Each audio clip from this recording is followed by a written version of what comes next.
Mga iginagalang na mga miyembro ng Kamara de Representantes, Your Honors, good morning. Noong mga nakaraang linggo, nabalitaan ko po ang pagnanais na makapagsalita ako na maging resource person sa hearing ng Quad Committee. And I would like to take this opportunity to thank each one of you for allowing me to speak. Maraming salamat po. Napaisip ako nang marinig ko ang balita. Sabi ko sa sarili, ito na siguro ang tamang pagkakataon na malaya akong kukuha ng lakas ng loob at magsasalita ng katotohanan kahit ako pa ay natatakot at may pangamba sa aking buhay. Una po sa lahat, I declare that I was not and never will be a drug protector. I don't know personally nor did I benefit in any way from any illegal drug personality in Iloilo or anywhere else.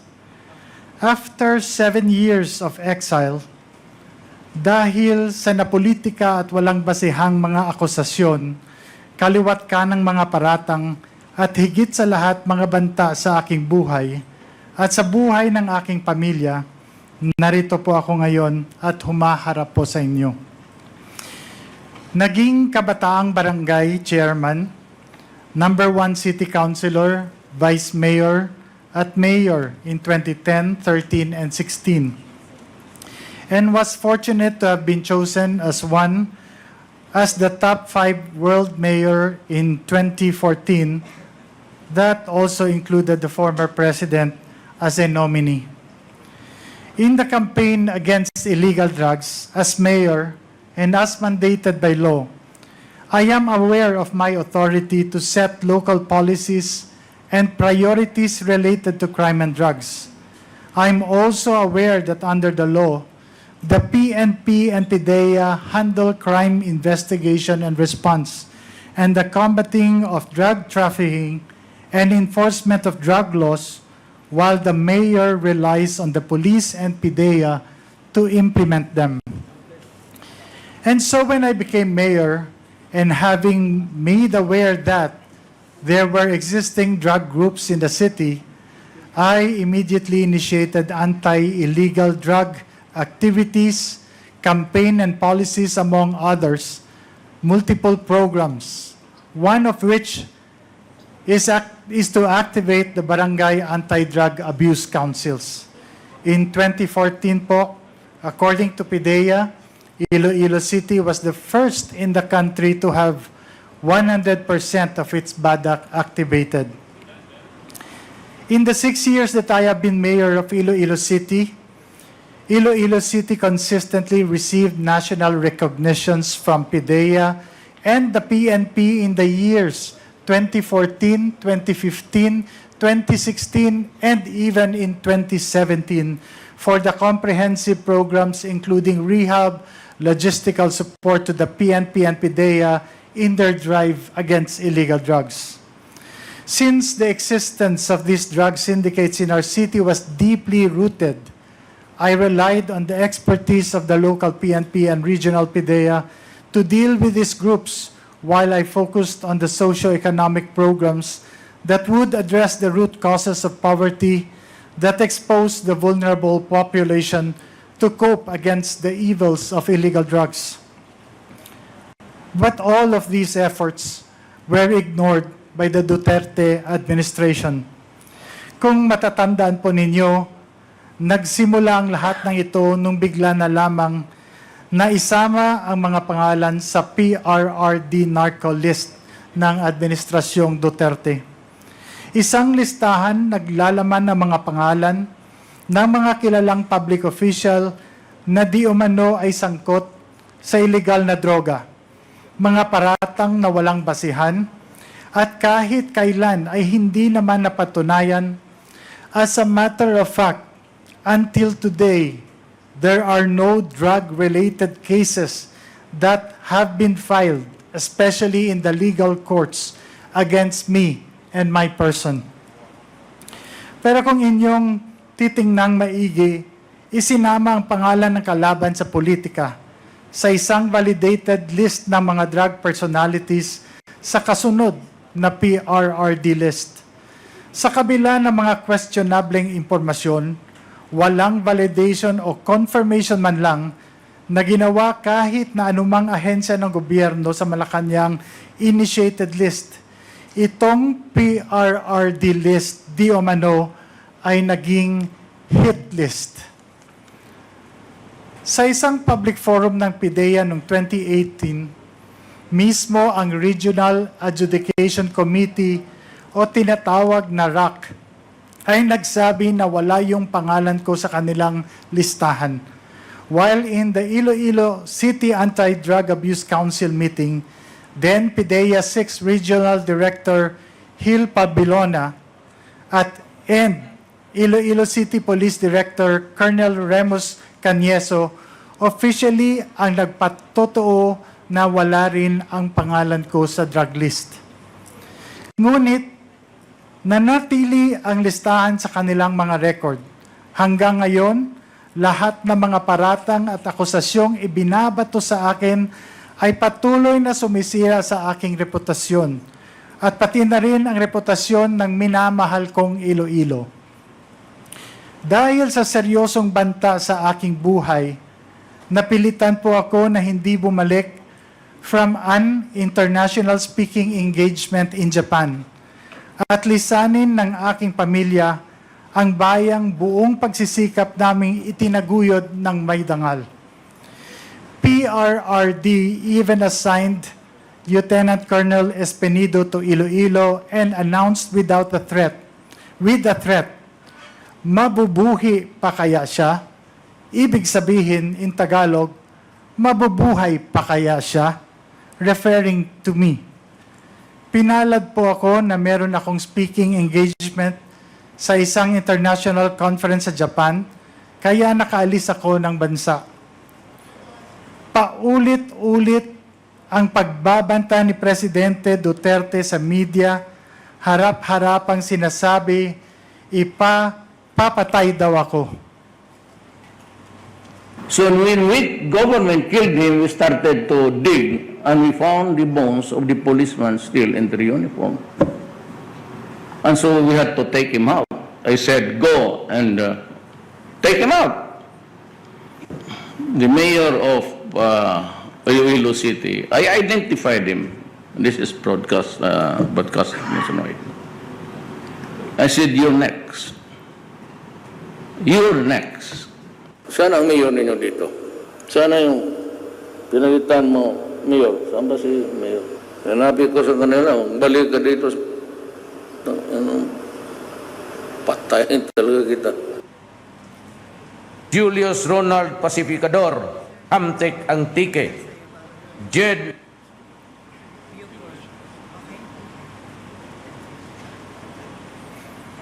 At alam po nating lahat, hindi lamang po ito basta-basta pagbabanta. Kayang-kaya niya pong totohanin ito. Labag man sa kalooban, kinailangan po naming lumisan at wag na munang bumalik sa Pilipinas. On August 28, 2017, I received an unexpected call from former PNP Regional Director Bernardo Diaz. He invited me to meet with PNP Chief Ronald De La Rosa, now Senator, at Camp Crame, Quezon City, at noon the following day. The next morning, on August 29, I arrived at the Ninoy Aquino International Airport at 10 a.m., ready to proceed. But then the call started. First, they moved the meeting to 3 p.m., and then by 5 p.m., it was delayed again, this time to 6 p.m. At around 5 p.m., a PNP colonel called me and, in a voice that sent shivers down my spine, literal po yun, warned me not to go to Camp Crame because my life was in danger. The fear that had been simmering now erupted. Soon after, at 6:32 p.m., my wife, Marivic, received a chilling text from a PNP colonel's wife. Do not proceed. There are 20 men surrounding your house, and if you go to Camp Crame, they will kill you.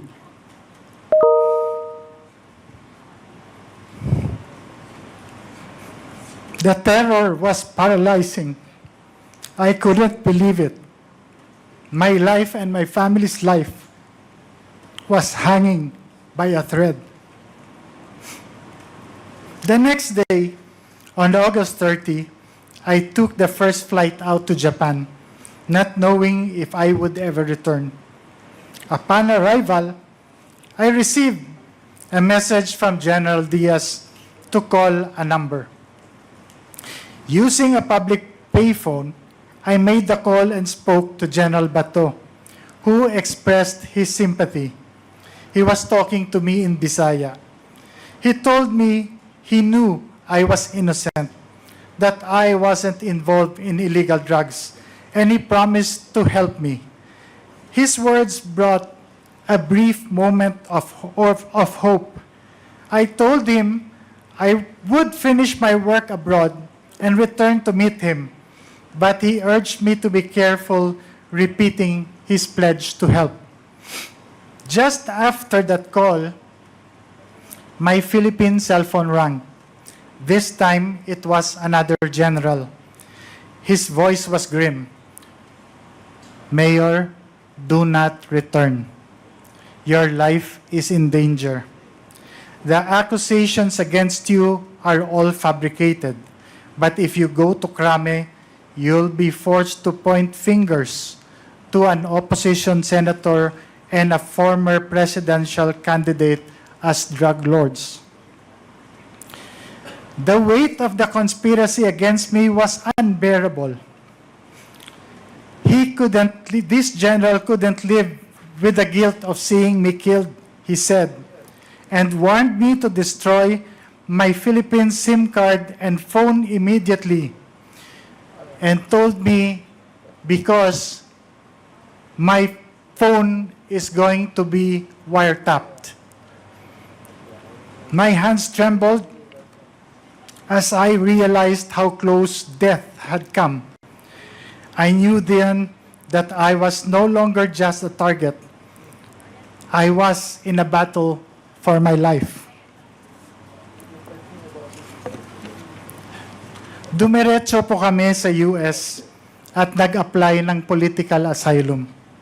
Mapalad po kami na pinagkalooban kami ng US ng political asylum. It took 15 months for them to investigate and see the validity of us not being involved in illegal drugs, and all these accusations are all false. Ito ay isang patunay na walang nakitang kadahilanan na ibinigyan kami ng political asylum in March 2019. Masakit at malungkot, ngunit napilitan akong lumisan mula sa aking sinumpaan tungkulin sa aking pamilya at sa kababayan kong Ilonggo, na sinumpaan kong pagsilbihan, hindi dahil sa nagkasala ako, kundi dahil nanganganib na po ang aming buhay. I come before you today not merely to recount my sufferings, but to highlight a critical flaw in our system, one that allows law enforcement agencies to be weaponized for political purposes. That illegal drug trade stems from the ills of our society, from poverty to corruption of government institutions, including our law enforcement agencies. By using state institutions to carry out personal vendettas or silence perceived enemies, undermine the foundation of justice and democracy in our country. Sideline No individual should be allowed to wield such unchecked authority regardless of their position or power. Ang karanasan at ng iba pang mga katulad kong biktima, lalong-lalo na ang mga mayors na pinagbintangan, ay ang nagmulat sa amin sa mga pagkukulang at kakulangan ng ating law enforcement agencies. Kailangan mapatibay pa ang mga institusyon ito upang hindi basta-basta magamit o maimpluwensya ng politika. Masigurong makakapagsilbi ng may integridad, walang kinikilingan at may respeto sa batas. Ang panawagan po namin sa inyo, manguna po ang hustisya at magkaroon ng reforma sa ating sistema, partikular sa pamamalakad ng ating law enforcement agencies. Accusations must be duly validated and authenticated first before any public announcement to avoid shaming and destroying the honor, reputation, and good image of hardworking and innocent persons. Higit sa lahat, panagutin ang mga umaabuso sa kapangyarihan. Sana ang nadanasan naming paghihirap na durog, persecution, trauma, at saka walang-wala ay hindi po mararanasan ng iba.